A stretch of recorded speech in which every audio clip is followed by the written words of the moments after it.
Hey, welcome to my Figuring Out playlist where I basically talk about everything that my husband and I are figuring out as we live in the Philippines. So last week, I introduced two words, and one of those words will become the word of the year. But those two words, cultivate, I want to cultivate things that support what my husband and I value, and intentional. I want to be really intentional with the decisions that I make that support what my husband and I value. Those two words will help me through the ebb and flow of 2025. So hopefully by December 2025, one of those two words will be the word of the year. Now there's two main issues we need to address: healthcare and finances. And if you're thinking, you already talked about that, you're right. I've already talked about healthcare and finances already.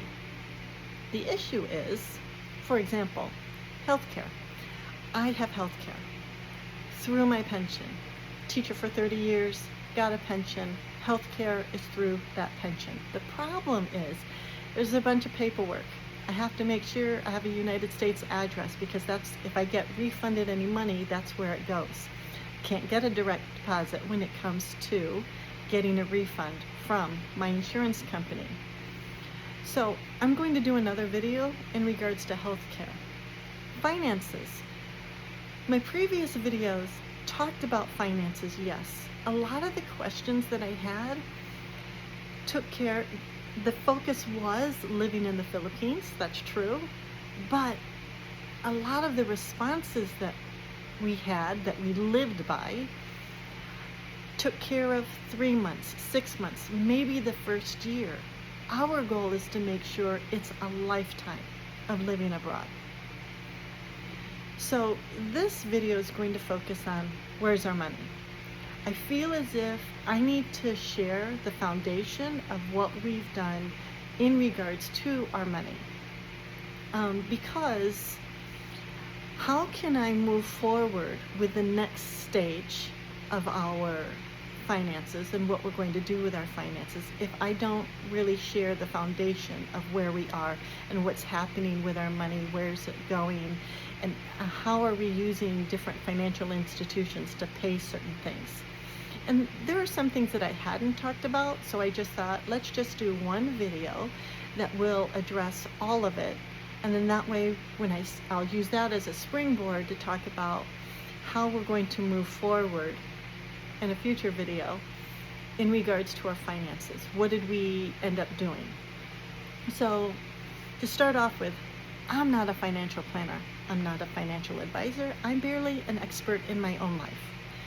I do a lot of research. I ask a lot of questions, and I hope based on the responses that I receive, I make good decisions. So in the past, before we left, just as a recap, my husband and I came with debit cards, credit cards, and Filipino pesos. We wanted to make sure when we arrived, we didn't have to worry about money at all. We could just actually figure all the other stuff out. We needed to know what the ATM fees were going to be like. That's why we have an online bank. So first, all the financial institutions we have an online bank, we have a credit union, we have investments, we have, of course, my retirement savings plan, and we have a an emergency fund. So those are the 5 things we started off with in regards to where's our money. Then being able to access our money, there were certain questions we needed. Was yes, the money can be transferred domestically within the United States, but can the money be transferred internationally? Credit union will not transfer money internationally. Most likely banks won't. Any bank won't. And our online bank did not. So for the first year of living here in the Philippines, we use Zoom, which is part of PayPal. can transfer our money internationally. It transfers it to our bank, could go to like a money cash service type of place, or like a Western Union, for example, or to a person, to a company, to our Gcash, my Gcash. My husband needs to get Gcash. So we knew, at least through Zoom, we had multiple ways to be able to move our money internationally, which is great. So that was taken care of. Making sure we arrived with actual cash on hand. Like, we stepped off of the airport, already had Filipino pesos. We didn't have to go to someplace to get an exchange at a high fee. We could actually just breathe. All right. So our cash, if I just start off, our Filipinos cash pays for a number of things. Cash is king in the Philippines, honestly. So it pays for our rent. It pays for our water bill. I have to go to either I could go to the actual company, or I go to SM, or just any other. I mean, I think I could even go to a 7-Eleven here and pay, or there are a number of places. So find out in your area. But we go to SM. I go to SM to pay the water bill with cash. I pay not only our water bill, like for the house, but our spring water that gets delivered. So my husband will text the vendor. The vendor will send over a trike, pick up our old containers, and then take them, and then early in the afternoon we'll then deliver our new containers for us. I think it's $250 for a new container filled, or if we're just doing a replacement, like a refill, that's like 35 pesos, something like that. Anyway, I think so. I think so. I mean, we just recently got a refill of our spring water, so I'm just trying to go. 7 containers. We purchased 7 containers, and I think it was 245 pesos, and then we of course always tip them, because that's one less thing that we have to go and deliver. We didn't have to deliver it. We use their delivery service, so we definitely tip the driver, the trike driver. Any public transportation like bus, trike drivers, tipping, as I mentioned, making sure we tip that way. I'm trying to think any public transportation. Helping somebody pay for gas. If we use them, we would always pay somebody. And even if they refuse, I feel really uncomfortable, because we don't have a car. I have a bike, I have an electric bike. I really feel uncomfortable asking somebody for a ride and not offering to pay. And if it's not through giving them actual money, then paying for their meal. I just feel like that's the right thing to do, because out of the kindness of their heart, being willing to transport my husband and myself someplace, I believe in tipping. I've been told that in the Philippines, people don't tip, and in my mind, I do. We do. So make sure you have Filipino pesos for that. Going to the farmer's market, making sure that I have pesos for that, and really any shopping, any vendor, any store will take cash. As I said, cash is king for sure. The next thing is Gcash. Now, I'm going to say, when it comes to Gcash, good luck. It took me 3 weeks to get a Gcash account. And the problem is, I don't have a Filipino's passport. I have a United States passport. And even though I am a former Filipino with a Filipino birth certificate, because I have a United States passport, it took a long time for me to be verified. Constantly having to enter the information over and over and over and over and over again. And yes, I had an ACRI card, the red Balikbayan voluntary ACRI card, and I still had to wait to be verified for 3 weeks. It's worth it. It's so worth it, because just like cash, Gcash is used pretty much everywhere. Like even at the Sari store that we go, if they have a QR code, they take Gcash. Okay, pretty much. So we use Gcash to pay our electric bill, to pay, like I've paid for it to get my hair cut.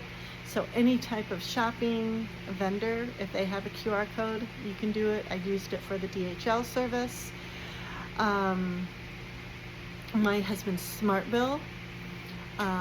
There's some vendors at the farmer's market that has it. Restaurants. I'm trying to think if there's anything else.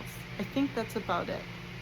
Medical, like the clinic, took them. So yeah, if it has a Gcash QR code, you're golden. Okay. The next thing we have, United States banks. And our United States banks, I've talked about that multiple times. Just make sure you have a United States address, you have a United States phone number, and you have a United States contact person, somebody you trust, somebody who's actually there. I think moving forward, we need to figure out services that does not require a trusted person. Because what happens if that person is not able to help us? What are we going to do? What are some services for people who live internationally? That's the reason why I felt like I needed to start off with a foundational video, because the future questions, the questions I have for our future in regards to our finances, I need to be able to figure out how we can access our finances if something happens and our trusted person isn't available. Our phone number, we're having trouble being able to call them. And I also heard, don't use a Google Voice number. I used to have a Google Voice number. Make sure you have an actual phone number, United States phone number. And then what happens if we can't use that United States address anymore? I need to figure out how to solve those problems. My husband and I are doing research on figuring that out. And hopefully I'll have a future video in how we could answer those questions. But for now, this is what's working. United States phone number, United States address, United States trusted person.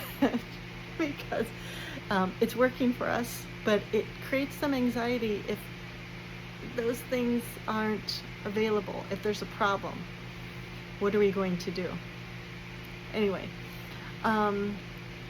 those banks, my pension, no matter what, I have to keep a United States bank. I have to, or a credit union, because my pension is deposited into that credit union. There's no getting around it. However, I'm thinking about looking into more online banks, because I feel as if after the pandemic, companies are starting to become more progressive into their thought processes, because people are working abroad. More people are working abroad. You could be anywhere on this planet.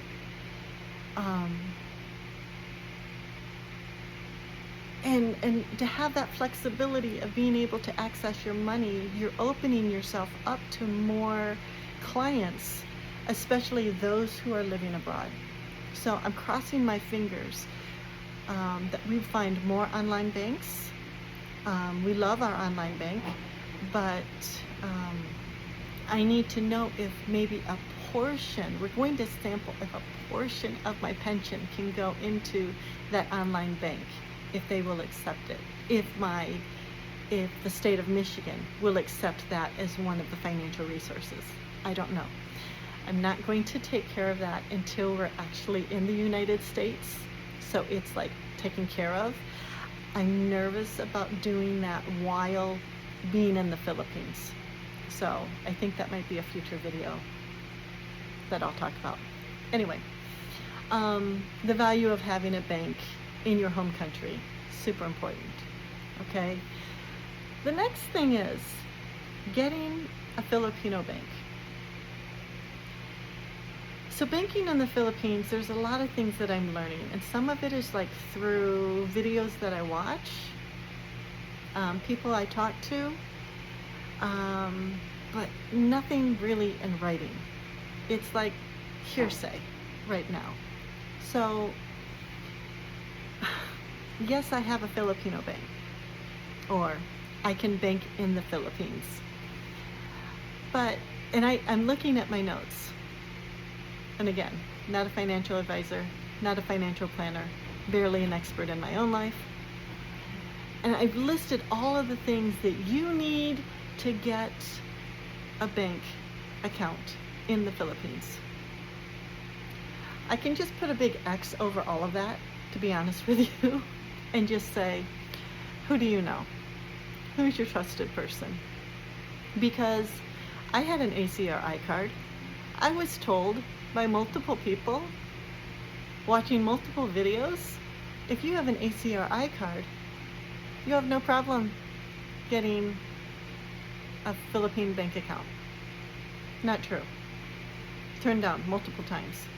Okay, if you can prove that you live someplace, like you're a permanent resident, then, or you have a permanent address, you have a contract, okay?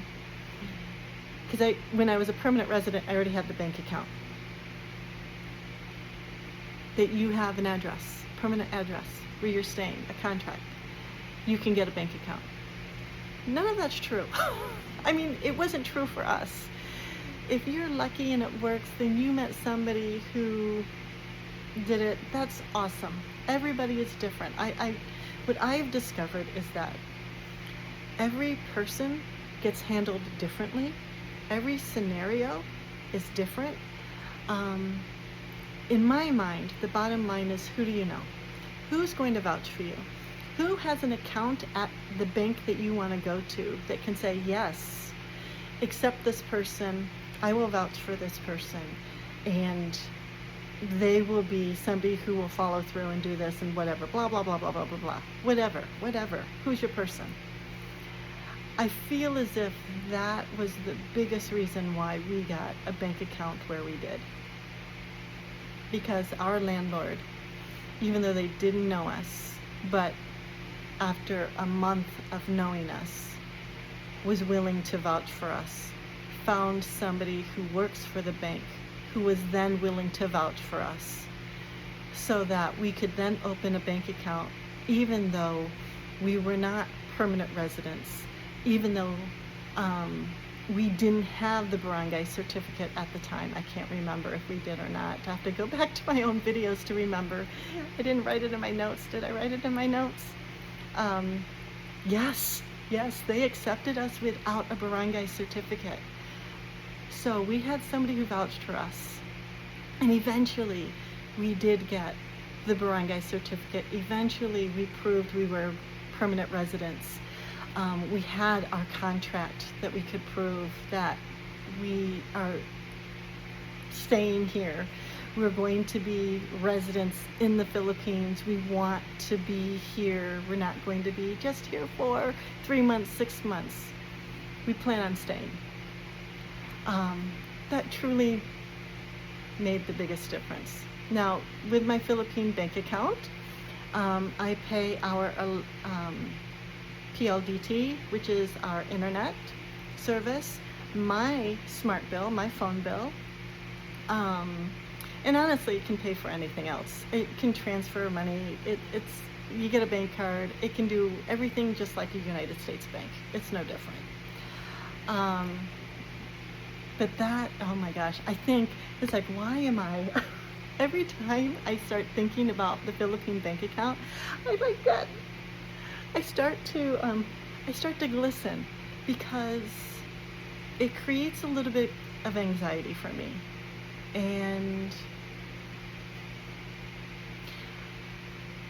thinking in real time, why every time, and I'm not kidding, every single time I think about having a Philippine bank account, it makes me nervous. And I think I need to unpack the real reason why. Part of it is because I now have a lot of money in a bank account that's not getting a lot of interest. My online bank account has 4 to 5% interest. My Philippine bank account does not. But I have emergency money in there because if we have a medical emergency, I know that we can pay for. I can transfer money immediately to the hospital. So I think that makes me nervous, that I don't necessarily feel that the Philippine bank account is working in my favor in regards to earning interest, to be honest. However, it is working in my favor in regards to emergency situations. If something happened and I need to access money, a lot of Filipino pesos, oh my gosh, I'm getting nervous. I know that we're fine. I know that we're fine. And it makes me feel so much better. I can't guarantee that a hospital's going to accept a credit card. I don't have that much money in GCash. Like GCash will pay for Lazada orders or stuff like that. Food Panda, well, we're staying at the hospital. But I think that's the reason why healthcare and finances are big things that we need to address as we are now living in the Philippines, definitely permanent residents in the Philippines, and trying to make sure we can move forward as long-term retirees in the Philippines. Oh my gosh, I can't believe how nervous I am thinking about that. In the Philippine bank account, because I also think if there was an emergency, how am I going to get that money from my Philippine bank account back into my United States bank account? Can I really transfer that? Okay, that is, okay. In real time, that is something I need to think about. So clearly, I have a bunch of questions that I still have and need answers for now that I am a permanent resident in the Philippines. That's seriously with some thinking in real time. Usually I like to plan ahead of time, refer to my notes, but I think that's why I do these videos. I actually go back and watch my own videos sometimes to think, what did I talk about? What did I say? It's almost like a little note-taking moment for me. So I'm sorry that I am like listening in front of you because I get so nervous about, I'm thinking about all of those other things I need to worry about, because if it hits the fan, what's my next move? What's our next move? If something happens to me, what does my husband need to do, because he's under my visa? So the next goal is, I don't think it's going to be this year, maybe in 2 years. He needs a different visa, and maybe we'll talk about that. That'll be a future video. I don't want him to be under my visa, because if something happens to me, that's a stressor that he has to worry about, and I don't want him to worry about. Okay, this video is getting longer than I expected it to be. Because now I'm going down that rabbit hole of all of the other questions that I have that I will most likely be addressing in a future video, FYI. But anyway, I'm gonna end this video. Hopefully I've answered or I've given a good foundation of where our money is, how we use our money, how we access our money, what it pays for. If I missed anything, I'll put it in the comments. If you have any suggestions, please put it in the comments. I'd appreciate it. But I know the biggest thing is I need to make sure I know how I'm accessing my money. Do I have an emergency fund? Where are those emergency funds? Yes, they're in a United States bank and a Filipino bank. And is my United States credit score over 800? If I look at the big picture of my finances, those are the biggies. And as you could see, my anxiety rising as I'm thinking of all the things I need to think about in regards to our finances in the future.